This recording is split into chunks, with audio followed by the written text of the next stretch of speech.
Hey guys, welcome back to another Mortal Kombat 11 video. This is Astronaut and I am pumping out the videos here. I'm trying to keep them coming with every idea I get. I try to just, jump on and make another video, upload it, get it out to you guys.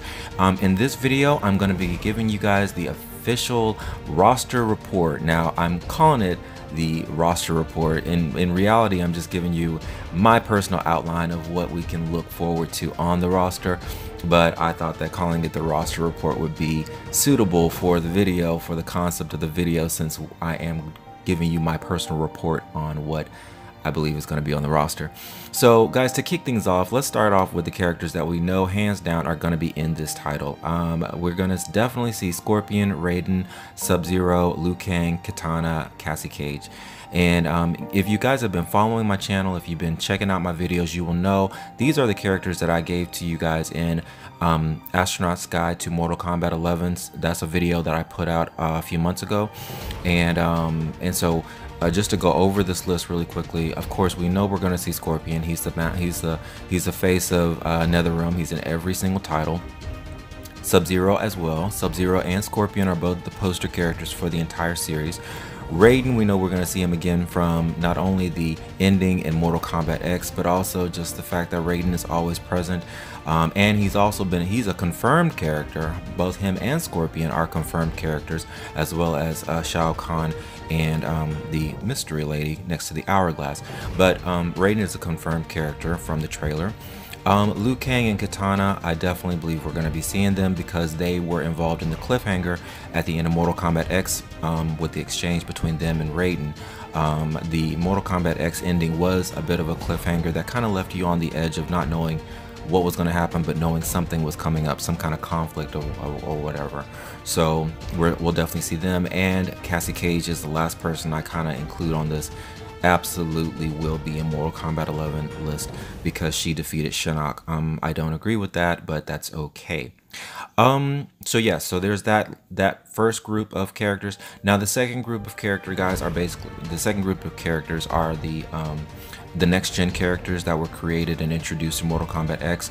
Jackie Briggs, Takeda, Kung Jin, Devora, Kotal Khan, Aaron Black, Ferrator. I don't know about Ferrator, but I'll just leave that alone. But anyway, I definitely believe the NetherRealm purposely introduced these characters for a reason. If you notice, most of the story mode in Mortal Kombat X was devoted to developing and introducing them as the new characters on the scene.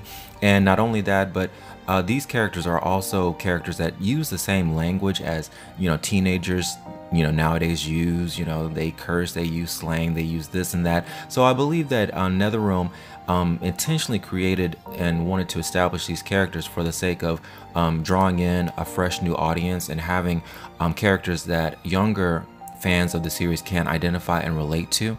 So of course, if you're an old school fan of Mortal Kombat, you already are familiar with the layout of the franchise, but newer fans, when they pick up a title or pick up a copy of the game, they're gonna want to see something that is familiar to them.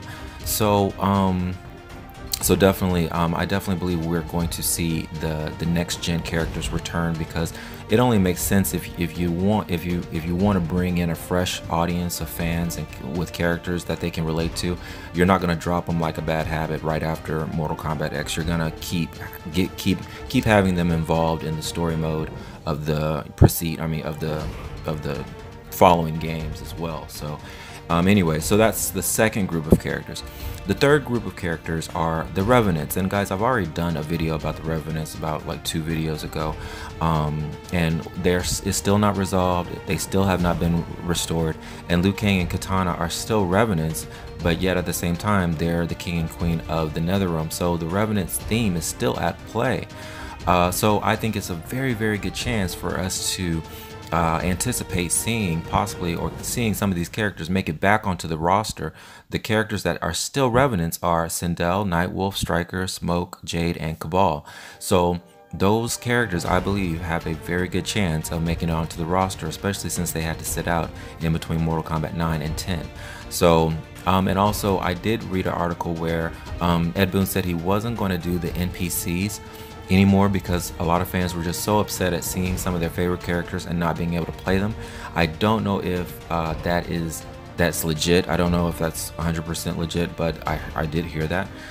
So if that is the case, then you know, a number of these, like a lot of these Revenants were actually NPCs in Mortal Kombat X. So it would make sense if they were to reintroduce these characters and allow them to make it back onto the roster and make them playable. So that's the first 3 groups of characters, guys, that I feel have a very strong possibility of making it onto the roster for Mortal Kombat 11. Now, this next part goes into the whole idea that if you notice in the trailer, the sand in the hourglass was going up, which suggests that time is going backwards or going in reverse. And by that happening, then that means that that creates an opportunity for NetherRealm to basically bring back whoever they want to bring back from the past. The only question is, are they going to bring back characters from the new timeline, rebooted timeline, or the old timeline? Because if they're bringing characters back from the new timeline, then we'll see people like Shang Tsung and Shiva and Noob Saibot and Baraka and Rain. Those type people we'll see come back, maybe Scarlet. But if they're bringing people back from the old timeline, then that means that there's a possibility that we might be able to see some of the 3D characters come back, like Jarek, Serena, Natara, Ashra, Reiko, Taven, Dagon, you know, characters like that. So, but at this point, we just don't know enough about the game or the story mode to know which direction they're going to go in. I know a lot of people still want to see a lot of 3D characters come back, but for some reason, NetherRealm has been really avoiding and walking around a lot of those characters from Deception, from Armageddon, from Deadly Alliance. They've just completely almost abandoned a lot of those 3D characters, and I don't know if it's been intentionally or whatever, but anyway, so we'll just have to see if time is going in reverse, what direction they go in, whether they choose to go in reverse into the new timeline or reverse into the old timeline. Another thing that I thought would be really cool was if they do a human Sector and a human Cyrax. Because if time is going in reverse, then that means that they could time jump into different periods in the past and possibly go so far as to go back to a time when Sector and Cyrax were human. So I would love the opportunity to use a human Sector or a human Cyrax. I mean, we've had the opportunity to use both a human Smoke and an automated Smoke, but we haven't had that opportunity with Cyrax and Sector.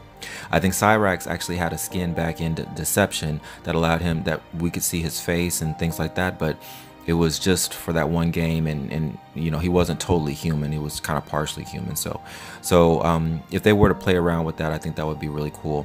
Also, one thing that I think is worth talking about is whether or not they're going to do a Street Fighter Alpha type thing, where if time is going in reverse and they're going backwards, are they actually going to render some of the characters in like to allow us to see them in a younger condition? Like, are we going to see like a teenage version of Liu Kang or Johnny Cage or Sonya or anything, you know, something along those lines, which to me would be really fascinating to see.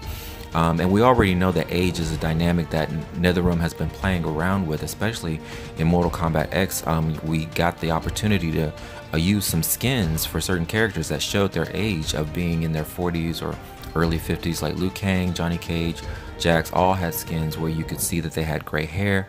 So we see that that's a theme, that's a dynamic that NetherRealm is definitely manipulating within Mortal Kombat X, and so that might actually go in reverse with Mortal Kombat 11. If time is going in reverse, then we might get a chance to see like a Street Fighter Alpha experience happen, where we see some of these characters as teenagers or in their early 20s, and we see what they went through to become the champions and the fighters that we know them to be. So that would be a really exciting element to add to the story. So there's so much you can do with time manipulation. There's just so much. Now, of course, my favorite character, Mileena, a lot of people don't know. We still don't know if Mileena's going to return. But to be all honest with you, with all the Mileenas that are running around, it makes no sense for Mileena not to return. I mean, even for Mileena to have been killed off, there's still tons of clones that Shang Tsung made of her.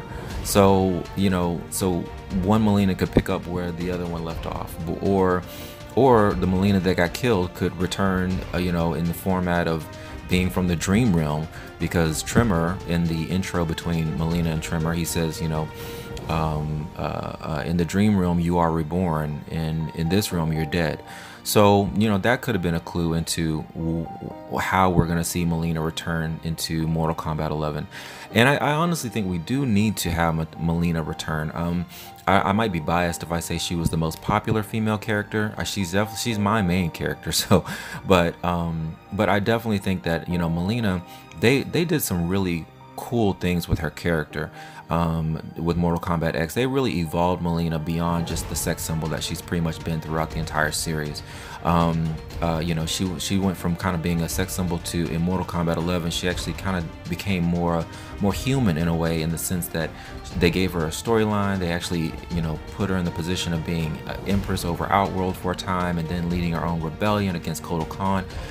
So they added so many nuances to her character and really developed her in such a way that, you know, really, you know, I think like re-established her in the new timeline in such a brilliant way, that I think it would be a shame to just, you know, drop her for Mortal Kombat 11. So I think she needs to make a return and possibly have a moment of redemption between her and Kotal Khan. Alright guys, I'm done. I hope you enjoyed this video. Let me know in the comment section below what you think. I'll check you out in the next video. Astronaut out.